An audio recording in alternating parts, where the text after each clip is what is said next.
Joe Biden has repeatedly criticized President Trump's coronavirus pandemic response, including the president's refusal to wear a mask, I see the disinfectant, dispensing faulty health safety guidance, and pushing to reopen the U.S. economy, even as COVID-19 infection rates continue to rise in some states. I think the federal government has abdicated any effective leadership role. The White House, at least, has abdicated that role. Biden, the former vice president who successfully led the Ebola outbreak containment efforts during the Obama administration, envisions a larger and more assertive federal role in combating the coronavirus.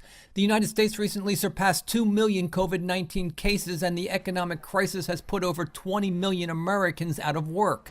Biden's plan would increase federal funding to supply free coronavirus testing, treatment, and any eventual vaccine nationwide.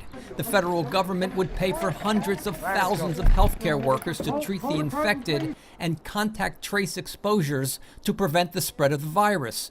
It would also expand sick leave and unemployment benefits to all workers, including undocumented immigrants. People of conscience want to implement these programs because of the way we take care of our fellow citizens. The pandemic has shown that we need to do that for the collective good, so that everyone's protected from the virus. Conservatives argue these measures would impose massive costs that would stifle an economic recovery.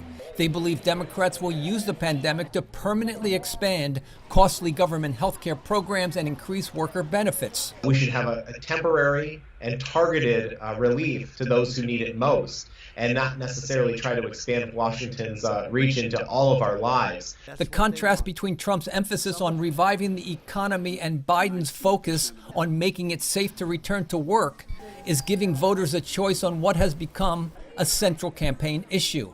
Brian Padden, VOA News, Washington.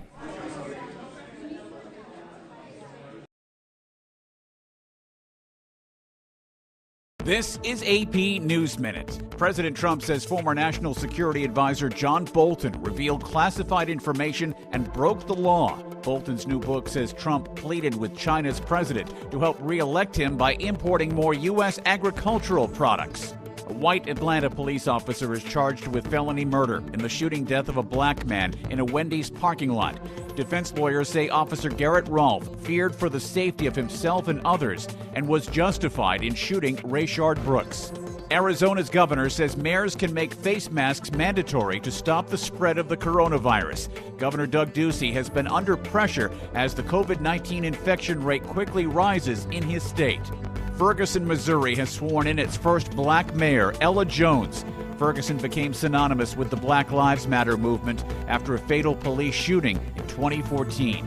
Ed Donahue, The Associated Press, with AP News Minute.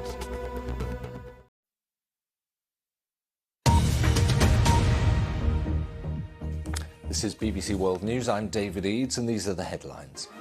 In a new book, Donald Trump's former national security advisor, John Bolton, claims that the president tried to get China's leader to help him secure his re-election.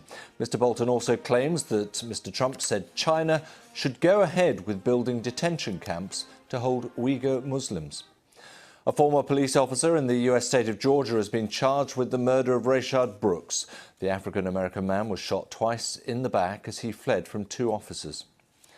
More than 79 million people are now displaced by wars across the world. That's according to the United Nations, which says it's a record number of people left destitute by conflict. And a leading UK theatre producer is warning that his productions won't return to London's West End this year. Those are the headlines.